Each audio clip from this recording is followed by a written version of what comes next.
किती 50 लाखाचा मालक आणखी 1 कोटीचा व्हायचं, मग 10 कोटीचा व्हायचं, मग 100 कोटीचा व्हायचं. बरं किती कोटीचं झाल्यावर समाधान? कारण आहे एका ठिकाणी, शोधतो एका ठिकाणी. म्हणून संतांनी अनेक ठिकाणी सांगितलं की भाग्यवंत कोणाला म्हणायचं? भाग्यवंत म्हणत आहे शरण गेले पंढरीला. इतर जे भाग्य आहे ते कसं आहे? अशाश्वत. तुका म्हणे धन भाग्य अशाश्वत जाण. अशा अशाश्वत असल्या भाग्याच्या पाठीमागे लागतो आणि आपलं जे खरोखरचं भाग्य आहे, खरोखरचा स्वार्थ आपण सांगतो. स्वार्थ कशासाठी करायचा? परमार्थ कशासाठी करायचा? आणि आताच तो हा परमार्थ जो साधकांचा निजस्वार्थ. निजस्वार्थ म्हणजे स्वतःचा स्वार्थ. स्वतःचा स्वार्थ फक्त आणि फक्त परमार्थामध्ये, बाकी कशामध्येही नाही. मग बाकी आपण जे जे काही करू ते सगळं इतरांसाठी आणि स्वतःसाठी फक्त परमार्थ आहे. म्हणून आपण निष्ठेनं, प्रेमानं, अट्ठासानं परमार्थ करायचा प्रयत्न करायचा. आता परमार्थ करायचा म्हणजे काय? डबी कपडे घालायची, जटा वाढवायच्या, हिमालयात जायचं असं सांगितलं का संतांनी? संतांनी आम्हाला जी साधनं सांगितलेली आहेत ते अत्यंत सुलभ असं साधन सांगितलं. साधनात सोपे नाम हे केवळ. समर्थांनी स्पष्ट सांगितलं, नको द्रव्यदारा घरे भोग सोडू, नका कष्टवू पर्वताग्री तनुला, मुखी रामचंद्र स्मरा वेळोवेळा. किंवा तुम्ही घरदार सोडायची गरज नाही, आणखी कुठे जायची गरज नाही, कुठे यायची गरज नाही. ठाईचं बैसोने करा एक चित्त, आवडी अनंत आळवा. फक्त आपण आपली आवड तिथं ठेवली पाहिजे. भगवंताला काय लागतं? तर आमचं भाव लागतो, आमचं प्रेम लागतं. त्या प्रेमाने जर आम्ही परमार्थ करण्याचा प्रयत्न केला तर निश्चितपणानं आपली वस्तू आपल्याला सापडल्याशिवाय राहणार नाही. म्हणून साधकांना आपल्या नित्रिमपती बोध केलेला आहे की अलक्ष लक्षणी पाहण्याची वस्तू, ती वस्तू आपण पाहण्याचा प्रयत्न केला पाहिजे. आपण आपल्या स्वरूपाला जाणण्याचा प्रयत्न केला पाहिजे. जेव्हा आपण आपल्या स्वरूपाला जाणू त्यावेळेला दुःखाचा लवलेशही आमच्या आयुष्यात कुठेही येणार नाही. आणि आपण दररोज आनंदाने म्हणू शकतो की आनंदुरे आजी आनंदुरे सबाय अभ्यंतरी अवघा परमानंदुरे. असा आनंद तुम्हा आम्हाला मिळाल्याशिवाय राहणार नाही. तो आनंद प्राप्त करण्यासाठी आमचा मनुष्य जन्म आहे. म्हणून तो आनंद की जो कधीही नाश होणार नाही. अगदी परमार्थाचं सार माऊलींनी आपल्या पहिल्या वॉचमध्ये म्हणजे ज्या 3-4 ओळी येतात सांगितलेल्या आहे की या बंधून यावया सद्गुरु चरणी धावत या, आपुले सुखाची आवडी या, शाश्वत सुखाची आवडी या, अभिमान टाकून या, मी पण सोडून. की आम्हाला कुठलं सुख मिळवण्यासाठी इथं बोलवलंय? जे कधीही नाश पावत नाही असं शाश्वत सुख घेण्यासाठी बोलवलं. आणि ते घ्यायला येण्यासाठी आम्हाला धावत यायला सांगितलंय. संतांनी सुद्धा अनेक अवगत सांगितले, करावी तातडी परमार्थाची. तसं माऊलींनी सांगितले की धावत या. आपण म्हणून सावकाशाला चालत नाही का? त्याचं आपण परमार्थाच्या बाबतीत बघ की नाही म्हणजे आत्ता आमचं वय एवढं परमार्थ कधी करायचं आपण सगळ्यांनी ठरवलेलं आहे.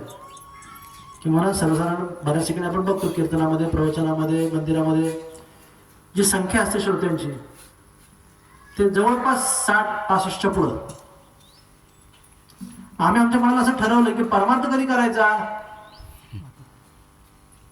जेव्हा बाकी काहीच करता येत नाही तेव्हा परमार्थ करायचं, नाही का? एका वाक्यात सांगायचं तर संतांनी परमार्थ कधी केल्याचा विचार आपल्याला केला पाहिजे. बऱ्याच वेळेला संतांना आनंदाची अनुभूती आली. आनंदाचे डोही, आनंद तरंग, आनंदाचे अंग, आनंदाचे, असं संतांनी सांगितले की त्या जीवनामध्ये सगळं आनंदच होता. किंवा तोही अभंग आहे की चरणी जगन्नाथा चित्त ठेवल्यानंतर अवघीची त्रैलोक्य आनंदाची आता. त्यांना आनंद मिळाला. आमच्या जीवनामध्ये आनंद आहे का? जे परमार्थापासून आम्ही विरमुख आहोत त्यांना आनंद मिळतो का?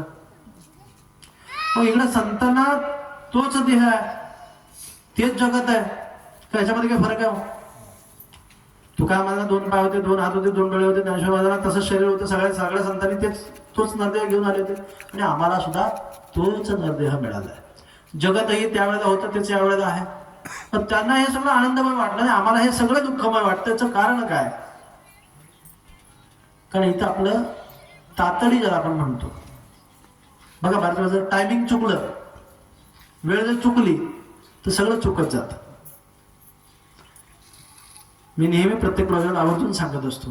परवा दिवशी मी आवर्जून सांगेन जेव्हा म्हणले असल्या दिवशी की ज्ञानेश्वर महाराजांनी ज्ञानेश्वरी कितव्या वर्षी लिहिली हो? आपण अष्टातली सगळी मंडळी बहुश होतात. कितव्या वर्षी लिहिली? 16व्या वर्षी लिहिली. आणि आम्ही वाचतो कितव्या वर्षी? 61व्या वर्षी. रिटायर झाल्यानंतर 16 म्हणजे कितीवर किती आहे आणि 61 म्हणजे कितीवर किती अंक बघायला निघाला. 16 म्हणजे एकावर 6 आहे आणि 61 म्हणजे 6 वर 1 आहे. इकडचं काय झालं? उलट झालं. 16च्या उलट झाल्यावर 61 आहे. मग तिथं जर उलट झालं तर इकडंच उलट होईल का? इकडे काय होणार आहे? उलटच आहे. मग घरी गेलं की दुःख, समाजात गेलं की दुःख, प्रत्येक ठिकाणी दुःख, दुःखानं आयुष्य होरपळत जातं. म्हणून करावी तातडी परमार्थाची. जेव्हा आम्ही सत्संगात जातो, काही श्रवण घडतं, कुविद्या म्हणजे काय समजतं, सद्विद्या म्हणजे काय समजतं, मूर्खाची लक्षणं समजतात. मग ती त्यागासाठी त्या क्षणी प्रयत्न केले पाहिजे.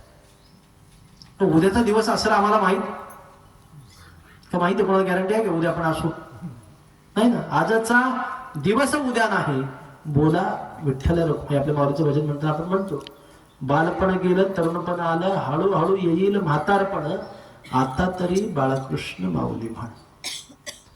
म्हणून करावी तातडी परमार्थ. कल करे सो आज कर, आज करे सो अब, पल में परलय होएगा, बहुरी करेगा कब, असं कबीर महाराजांनी सांगितलंय. म्हणून आपण वेळ न वाया घालवता जितकं होईल तितकं आपण परमार्थात होण्याचा प्रयत्न केला पाहिजे. दुसरी गोष्ट की परमार्थ करत असताना प्रपंच त्याग करावा लागतो, प्रपंच सोडावा लागतो, असं कधीही कुठल्याही संतांनी सांगितलेलं नाही. मग सोडायचं नेमकं काय सोडायचं? त्याच्याबद्दलची जी आसक्ती आहे ती सोडायची.